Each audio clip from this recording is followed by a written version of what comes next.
Now let's talk about secondary producers. And these are the questions that I always ask myself. What are things still worth doing because they contribute something meaningful to the bottom line?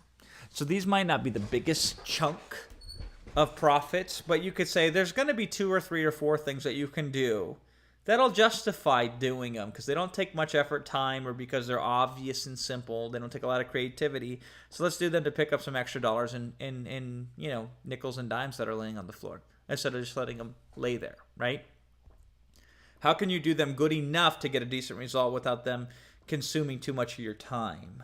That's the most important thing here. Because any time you spend on a secondary producer of revenue is time it takes away from your primary producing. Now, obviously, you want to diversify, and there's only so much, no matter what, giving a time frame and abilities involved of what you could do with the primary producer.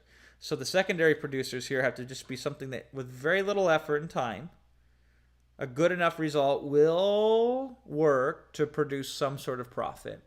And then lastly, which party should be the one primarily responsible for each and every one of these secondary producers? So this is the value of publishing and having a publisher and a publishee.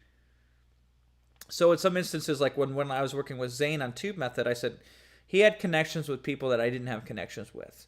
They were typically smaller types of affiliates, which is why I didn't have connections with them, because it didn't make sense for me to be working with them. It would be not a good use of my time in the company. It wouldn't be very responsible to the company.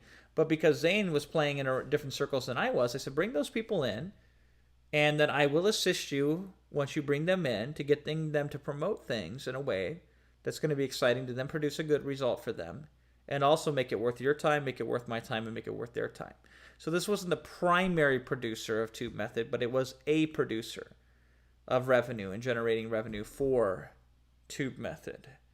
And very often you can send over the publisher. If you're doing like 90% of the work, it's very easy for them to do 10%, and then just send them these 10% tasks, these secondary producers. And at the end of the day, it's all free money. And then when you factor and consider these in with the primary producer, then you get a really good understanding of what the potential and the revenue opportunity is for this project.